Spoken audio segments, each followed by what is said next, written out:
आप सभी का आपके अपने चैनल किसान बंधु में बहुत बहुत स्वागत है। आइए हम मिलवाते हैं जिनेश जी जैन से इस शिविर को लेकर उनकी क्या योजना है, किस प्रकार से यहाँ इस शिविर को लेकर लोगों की दवाएं की जा रही हैं। आइए जानते हैं। जैसे कि हृदय रोग आज मुख्य रूप से हर व्यक्ति, चाहे वह 25 वर्ष का हो या 50 वर्ष का, हर व्यक्ति को होने लगा है। तो यह आपके द्वारा जो आयोजन किया गया है शिविर को लेकर, तो आप क्या कहेंगे हमारी क्षेत्र की जनता को? देखिए, मेरी पूज्य माता जी की पुण्यतिथि में कार्यक्रम लगभग 13 वर्ष से चल रहा है।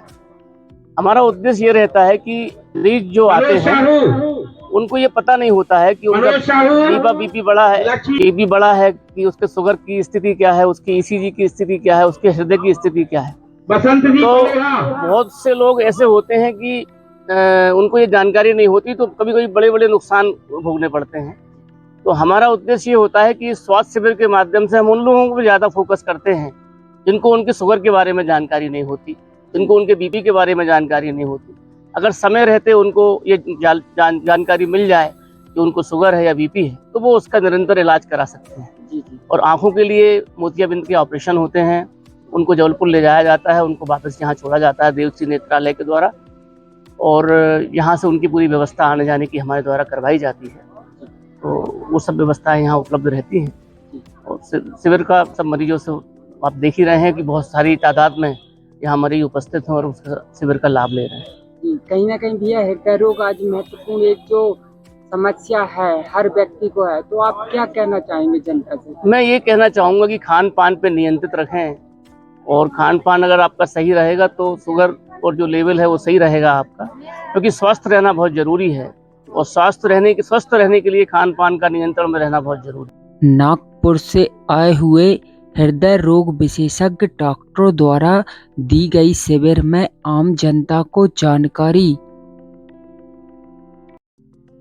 जैसा कि सर गाडावाड़ा से जिनेश जैन जी द्वारा जो शिविर का आयोजन किया गया, जिसमें आपको बुलाया गया, आप थोड़ी मुझे जानकारी उपलब्ध कराएं कि कैसे एक आम व्यक्ति हृदय रोग जब अटैक आता है तब वह सिक्योर हो सकता है, किस प्रकार से उसको तकलीफ महसूस होती है। नमस्कार, मैं डॉक्टर सुमेध रामटेके, मैं हृदय रोग तज्ञ cardiologist Platina heart hospital Nagpur यहाँ पे कार्यरत हूँ। आज हम गाडरवाड़ा नरसिंहपुर में हृदय रोग विशेषज्ञ कैंप के लिए हम लोग यहाँ पे सब उपस्थित हुए हैं। हमारा जो आज का विषय है हार्ट अटैक, वो उस समय क्या पेशेंट को लक्षण रहते हैं उसके बारे में हम जानकारी प्राप्त करेंगे। सबसे महत्वपूर्ण यानी पेशेंट को जो उसका सीना रहता है, सीने के पीछे वाले हिस्से में दर्द होता है, जिसे हम रेट्रोस्टर्नल चेस्ट पेन कहते हैं, यानी जो रीढ़ ये वाली चेस्ट की हड्डी रहती है उसके पीछे वाला एरिया। साथ में पेशेंट को या व्यक्ति को घबराहट होती है, बेचैनी होती है, पसीना आ सकता है, कभी कभी किसी को चक्कर भी आ सकते हैं, थोड़ी बेहोशी जैसी भी लग सकती है। उस समय कभी कभी पेशेंट का ब्लड प्रेशर ऊपर या नीचे डिपेंडिंग अपॉन हार्ट अटैक किस तरीके का है वो भी हो सकता है। सर, जैसे कि ठंड के कारण भी कभी कभी सीना दर्द होता है, और लगभग जो अटैक आता है उसका सीना दर्द कितने टाइम तक हो सकता है?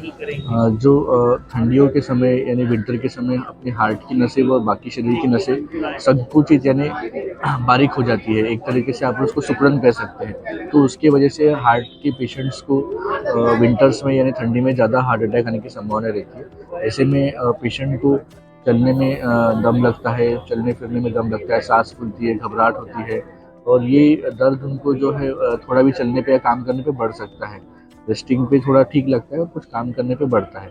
ऐसे समय में एक सॉर्बिट नाम की गोली रहती है जो जीभ के नीचे रखने के बाद थोड़ा अच्छा लगता है। तो ऐसे पेशेंट को जल्दी से जल्दी अपने हार्ट के डॉक्टर को या अपने फिजिशियन को जाके मिलना है और उनका परामर्श लेना है। सर, अटैक के टाइम किस प्रकार से बचाव कर सकता है व्यक्ति? अटैक के टाइम में सबसे पहले इम्पोर्टेंट है तो सबसे पहले आपको पेशेंट को जो आपके एकदम नज़दीकी दवाखाना है, अस्पताल है, वहाँ लेके जाना है। उनका एक बेसिक ईसीजी करना है। ईसीजी में हमको बेसिक आइडिया आ जाता है कि उनका एंजियोग्राफी कितना ज़रूरी है, हार्ट अटैक किस तरीके का हार्ट अटैक है, माइनर लेवल का है या मेजर लेवल का है।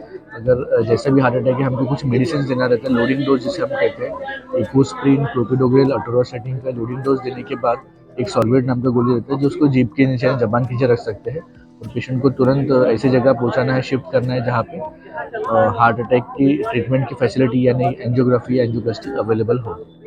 सर जैसे कि आजकल 25 से 50 के बीच में ज़्यादातर अटैक आ रहा है, तो इसका कारण क्या हो सकता है नॉर्मली आप? यंग एज यानी कि नौजवान लोगों में जो हार्ट अटैक आ रही है उसका मुख्य कारण है तनाव, यानी स्ट्रेस, कोई भी तरीके का तनाव, फिजिकल स्ट्रेस या फिर मेंटल स्ट्रेस।